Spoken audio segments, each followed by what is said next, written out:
आपके जोड़ों में दर्द हो रहा है, आपको गठिया हो रही है, मांसपेशियां दर्द करती हैं, दुखती हैं, आपका वजन बढ़ रहा है, तोंद निकलती जा रही है, आप सभी प्रकार के उपाय करते हैं, डॉक्टर से राय लेते हैं, डाइट मैनेज करते हैं, पर कभी किसी ने सपने में भी ये चीज़ नहीं सोची है कि हम जो अनाज इस्तेमाल करते हैं या डेली में जो आटा इस्तेमाल करते हैं, क्या उसकी वजह से भी ये समस्याएं हो सकती हैं। तो आज का वीडियो इसीलिए आपके बहुत काम का है, क्योंकि आज हम बात करेंगे ऐसे अनाज के बारे में जिसके सही प्रयोग से आप अपनी ये सभी समस्याएं दूर कर सकते हैं। सबसे पहले हम बात करेंगे उन इंग्रेडिएंट्स के बारे में जो इस अनाज को बनाने में आपको यूज़ करने हैं, और अंत में बात करेंगे कि हमें ये अनाज बनाना कैसे है, प्रिपेयर कैसे करना है। और अगर आप चैनल पर नए हैं तो इसे सब्सक्राइब अवश्य कर लें।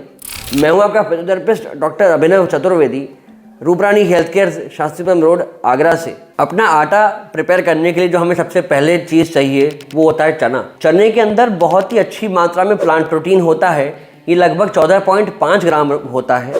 इसमें फैट की मात्रा बहुत ही कम होती है, जो कि लगभग 4 ग्राम के आसपास होती है। इसमें कार्बोहाइड्रेट काफ़ी अच्छी मात्रा में होता है चने में, लगभग 45 ग्राम के आसपास, और फाइबर होता है 12.5 ग्राम के आसपास। जो अन्य मिनरल्स उपस्थित होते हैं चने के अंदर वो है iron, vitamin B6, vitamin B9, copper, zinc और अन्य मिनरल्स भी चने में पाए जाते हैं। अब जानते हैं चने के फायदे। तो सबसे पहले तो जब आप चने का आटा प्रयोग करते हैं तो ये आपको एक फुलनेस की फीलिंग कराता है, अर्थात पेट जल्दी भर जाता है, थोड़ा भारी होता है, तो आप कम आटा कंज्यूम करेंगे, इसीलिए आपका वेट नहीं बढ़ेगा। जब आप खाना कम खाएंगे तो आपका डाइजेशन भी प्रॉपर रहेगा, आपको कॉन्स्टिपेशन की शिकायत नहीं होगी, आपको ब्लोटिंग नहीं होगी, आपको इरिटेशन नहीं होगी। चने का आटा प्रयोग करने से आपकी जो ब्लड शुगर है वो भी आपको रेगुलेट करने में बहुत हेल्प मिलती है, और चना बहुत अच्छा होता है हमारे ब्रेन की हेल्थ के लिए। साथ में जब आप चने का आटा प्रयोग करते हैं तो आपकी जो हार्ट की हेल्थ है, जो हमारे हार्ट की वर्किंग है, वो भी बहुत ही अच्छी बनी रहती है, आप स्वस्थ रहते हैं, आपका बीपी भी मेंटेन रहता है, रेगुलेट रहता है। चने के आटे के प्रयोग से आप अपने जो कोलेस्ट्रॉल के लेवल्स हैं उन्हें भी नियंत्रण में रख सकते हैं और कम कर सकते हैं। और चने में आयरन की बड़ी अच्छी मात्रा होती है, इससे कई बार जब महिलाओं को एनीमिया की शिकायत होती है या उनमें आयरन डिफिशियंसी होती है तो उसे भी कंट्रोल करने में चने के सेवन से बहुत मदद मिलती है। अगर आपको ये वीडियो अच्छा लग रहा है तो इस वीडियो को लाइक अवश्य करिएगा, जिससे हमारा मोटिवेशन बना रहे, आपके लिए अच्छे टॉपिक्स हम लाते रहें। अपने आटे में मिलाने के लिए जो आपको दूसरी चीज़ चाहिए वो है रागी। रागी के अंदर भी प्रोटीन की बहुत ही अच्छी मात्रा होती है, जो आपके स्किन के लिए बहुत ही फायदेमंद होता है, तथा रागी के अंदर कैल्शियम की बहुत ही अच्छी मात्रा होती है, जिससे कि आपकी हड्डियाँ मजबूत रहती हैं, जोड़ स्वस्थ रहते हैं। साथ में रागी के इस्तेमाल से आप अपने कोलेस्ट्रॉल, जो आपका बढ़ता हुआ कोलेस्ट्रॉल है, उसे भी नियंत्रित कर सकते हैं। अब चूंकि रागी में कैलोरीज बहुत कम होती हैं तो आपका वजन भी नहीं बढ़ेगा, आप अपने वजन को भी नियंत्रण में रख सकते हैं अथवा कम कर सकते हैं। और रागी के प्रयोग से आप अपने डायबिटीज को भी रेगुलेट कर सकते हैं। अगर आपकी डायबिटीज फ्लक्चुएट कर रही है तो आपको रागी का आटा प्रयोग करना चाहिए, जिससे आपको डायबिटीज को रेगुलेट करने में समस्या नहीं हो। यदि किसी व्यक्ति के बाल ज़्यादा झड़ रहे हैं, स्किन में रैशेज आ रहे हैं, स्किन में सैगिंग की समस्या हो रही है, झुर्रियाँ पड़ रही हैं, तो ऐसे व्यक्ति को रागी का आटा प्रयोग करना चाहिए। इसके इस्तेमाल से आप काफ़ी हद तक अपने झड़ते हुए बालों को नियंत्रित कर सकते हैं,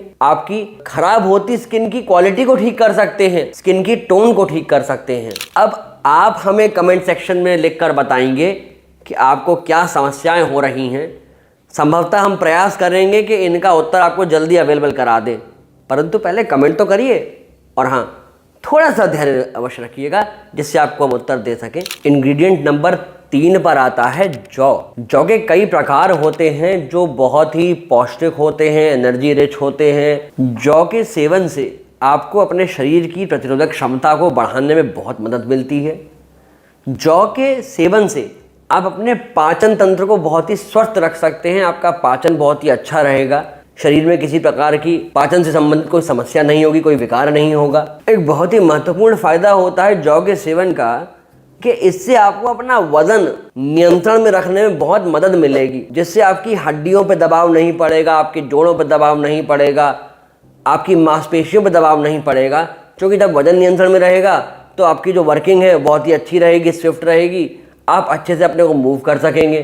जौ का एक और फायदा है, अगर किसी व्यक्ति को डायबिटीज़ है, शुगर की शिकायत है, तो उन्हें अपने नॉर्मल आटे की जगह रोटेशन में जौ का आटा प्रयोग करना चाहिए, जिससे कि उनकी जो शुगर है वो नियंत्रण में रहे, रेगुलेटेड रहे और उनको कोई समस्या ना होने पाए। जैसा कि जब शुगर बढ़ती है या कम होती है तो लोगों को समस्या होती है, उनके कोई चोट लग जाए तो ठीक होने में समय लगता है या बॉडी की फंक्शनिंग हैम्पर होती है, तो उसके लिए जौ का सेवन करें। जो महिलाएं गर्भवती होती हैं, प्रेग्नेंट हैं, उनको जौ के आटे का सेवन कराना चाहिए, मगर कम मात्रा में दें, इस बात का विशेष ख्याल रखें।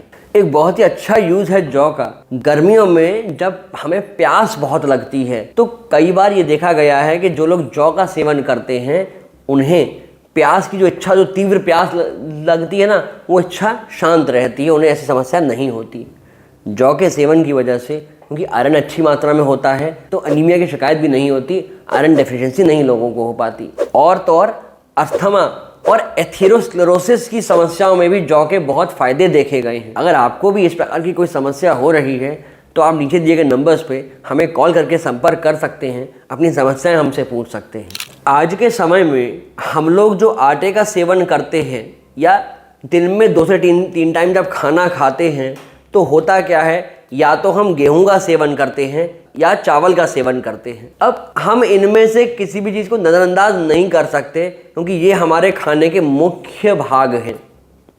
परंतु कभी आपने सोचा है कि ऐसा क्या है कि इनकी वजह से हमें तमाम समस्याएं हो रही हैं? आप सोचते हैं कि हमारे बुजुर्ग भी तो चावल और गेहूं का सेवन करते थे, परंतु ठहरिए, आप यही गलती कर रहे हैं। हमारे बुजुर्ग जो जिस गेहूं का सेवन करते थे वो आज की तरह हाइब्रिड नहीं था, वो बिना पेस्टिसाइड वाला रॉ गेहूं था, जिसमें कोई मिलावट नहीं थी, कोई हाइब्रिड फॉर्म नहीं थी, इसीलिए उन्हें न्यूट्रिएंट्स प्रॉपर मिलते थे, कोई नुकसान नहीं होता था। और तो और वो लोग कई बार मौसम के अनुसार जो उस समय का अनाज उपलब्ध था उसका भी सेवन करते थे, क्योंकि जब आप एक ही तरह का आटा सेवन में रखते हैं, यूज़ करते रहते हैं, तो आपको सिर्फ उसी के न्यूट्रिएंट्स मिलते हैं, आप अन्य अनाज के जो न्यूट्रिएंट्स हैं उनसे वंचित रह जाते हैं, आपको एक ही प्रकार के न्यूट्रिएंट्स मिलते रहते हैं। तो इसलिए हमें करना ये चाहिए कि मौसम के अनुसार जो अनाज उपलब्ध है, जैसे सर्दियों में मक्का है, बाजरा है, ये उपलब्ध होता है, इनका प्रयोग करें। गर्मी में हमें रागी उपलब्ध है, इनका प्रयोग करना चाहिए। तो इस प्रकार से जब आप बदल बदल के अनाज का प्रयोग करते हैं तो आपको हर प्रकार के अनाज में जो न्यूट्रिएंट्स उपलब्ध हैं, जो मौजूद हैं, आपको वो मिलते रहेंगे। हो क्या रहा है, क्योंकि हम गेहूं का इतना अत्यधिक प्रयोग कर रहे हैं कि लोगों को डायबिटीज़ हो रही है, बीपी की शिकायत हो रही है, उनका कोलेस्ट्रॉल बढ़ रहा है, मोटापा बढ़ रहा है, उन्हें आलस की समस्या हो रही है। और क्योंकि गेहूँ में ग्लूटेन भी पाया जाता है, तो कई लोग जिन्हें ग्लूटेन से एलर्जी है उन्हें बड़ी समस्याएँ होती हैं। और थायराइड में भी ये देखा गया है कि गेहूं ही उसका कई बार कारण माना गया है। और सबसे बड़ी समस्या तो ये देखी जा रही है कि जो लोग केवल गेहूं का अनाज और चावल का ही सेवन करते हैं उनमें आर्थराइटिस की शिकायत बहुत देखी जा रही है। और आयुर्वेद के अनुसार भी आपकी अधिकतर समस्याओं की जो शुरुआत होती है वो पेट से होती है, इसलिए हमें पेट को साफ रखना चाहिए, डाइजेस्टिव ट्रैक्ट को साफ रखना चाहिए। इसलिए आप अपनी डाइजेस्टिव ट्रैक्ट को डिटॉक्स कैसे करेंगे, बॉडी को डिटॉक्स कैसे करेंगे, उसके ऊपर हमारा पूरा एक वीडियो अवेलेबल है चैनल पर, जिसका लिंक हम आई कार्ड में ड्रॉप कर रहे हैं। इस वीडियो के उपरांत जाकर उसको अवश्य देखिएगा। जो चौथा अनाज आपको चाहिए अपने गेहूं में मिलाने के लिए वो है बाजरा। बाजरे के अंदर प्रोटीन की बहुत ही अच्छी मात्रा होती है, जिस कारण आपकी बॉडी के लिए बहुत ही हेल्पफुल है, क्योंकि हमारी बॉडी मैक्सिमम प्रोटीन से बनी होती है। तो उसके स्ट्रक्चरल फंक्शनिंग के लिए, मैन्युफैक्चरिंग के लिए बहुत ज़रूरी है प्रोटीन, जो हमें बाजरे से मिल सकता है। बाजरे के अंदर फाइबर बहुत अच्छी मात्रा में होता है, जिससे आपको रफेज अच्छा मिलेगा, तो आपका डाइजेशन भी बहुत ही अच्छा रहेगा।